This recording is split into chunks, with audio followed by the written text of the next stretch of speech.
پاک پڑھ رہے ہیں. 1 لاکھ سے زیادہ تو حافظ قرآن بن چکے ہیں. پھر علماء کی طرف چلیں تو 1300 سے زیادہ جامعۃ المدینہ ہیں. 1 لاکھ سے زیادہ بچے اور بچیاں اس میں اسلامی بھائی اور اسلامی بہنیں درس نظامی کر رہے ہیں. ہزاروں علماء بن چکے ہیں. تو میری قربانی کی کھال سے اگر کوئی ایک عالم بن گیا, حافظ بن گیا, دین کا مبلغ بن گیا اور اس نے جا کر دنیا میں غیر مسلموں کو مسلمان کرنا شروع کر دیا, تو آپ امیجن تو کریں کہ یہ ثواب کا کیسا کنٹینیو میٹر ہے. تو قربانی کی کھال تو ہمیں دعوت اسلامی کو دینی ہی دینی ہے. انشاءاللہ ڈونیٹ قربانی بھی اپنی دعوت اسلامی کے تھرو کروانی ہے انشاءاللہ. آگے ہم نے یہ ترغیب دلانی ہے تو کس طرح ہم ذہن بنائیں اپنے دوستوں کا, رشتہ داروں کا, اور اگر وہ یہ ذہن اگر وہ آگے کسی کو دیتے تو ثواب کتنا ملے گا؟ جی بالکل, کوشش کریں کہ دوسروں کو پروموٹ کریں, کیونکہ اس میں ہم میں سے کسی کا بھی ذاتی فائدہ نہیں ہے. یعنی ہم اپنے بزنس کے لیے آپ سے بات نہیں کر رہے, اس کا مقصد قرآن و سنت کو گھر گھر پہنچانا ہے, علم دین کو پہنچانا ہے. تو اس کو پروموٹ کریں. الحمدللہ رب العالمین والصلاة والسلام علی سید الانبیاء والمرسلین. اللہم ربنا آتنا فی الدنیا حسنۃ وفی الآخرۃ حسنۃ وقنا عذاب النار.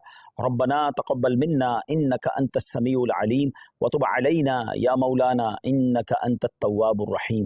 رب کریم ہم سب کا جمع ہونا اپنی بارگاہ میں قبول فرما. دنیا بھر میں جہاں جہاں تیرے بندے تیری بندیاں ہمارے ساتھ ہاتھ اٹھا کر حاضر ہیں, اے اللہ سب کی بے حساب مغفرت فرما, ہم سب کے گناہوں کو معاف فرما, ہم سب کی مشکلوں کو آسان فرما. رب یسر ولا تعسر وتمم لنا بالخیر یا فتاح وبک نستعین. اے شفا دینے والے ہمارے سارے مریضوں کو شفا عطا فرما یا رب العالمین. تمام بیماروں کو شفا عطا فرما, بے روزگاروں کو رزق حلال عطا فرما, تنگ دستوں کو فراخ دستی عطا فرما. اے اللہ بے اولادوں کو نیک اور صالح اولاد عطا فرما, جن کو اولاد دی ہے ان کی اولاد کو ماں باپ کی آنکھوں کا نور بنا دے. اے رب کریم ہمیں علم نافع عطا فرما, عالم باعمل بنا دے. ہم میں سے جو حج کو جا رہے ہیں, جا چکے, ان کے حج کو قبول فرما. جو تڑپ رہے ہیں انہیں بھی مکہ مدینے کی حاضری عطا فرما. اے اللہ سب کی قربانیاں قبول فرما. ہم دعوت اسلامی کے لیے جو قربانی کے لیے کوشش کریں, اللہ ان کی کوششوں کو بھی اپنے دربار میں قبول فرما. اے پروردگار, کئی اسلامی بھائیوں نے, اسلامی بہنوں نے میسج کے ذریعے دعاؤں کے لیے کہا, تو سب کے نام بھی جانتا ہے اور کام بھی جانتا ہے. اللہ سب کی جھولیاں بھر دے. اللہم ربنا تقبل منا انک انت السمیع العلیم وتب علینا یا مولانا انک انت التواب الرحیم. وافوض امری الی اللہ ان اللہ بصیر بالعباد. لا الہ الا انت سبحانک انی کنت من الظالمین. برکت ان اللہ وملائکتہ یصلون علی النبی یا ایہا الذین آمنوا صلوا علیہ وسلموا تسلیما. صلی اللہ علی النبی الامی وآلہ صلی اللہ علیہ وسلم صلاۃ وسلاما علیک یا سیدی یا رسول اللہ. جب دم واپسی ہو یا اللہ, سامنے ہو روضہ رسول اللہ, اور لب پہ ہو لا الہ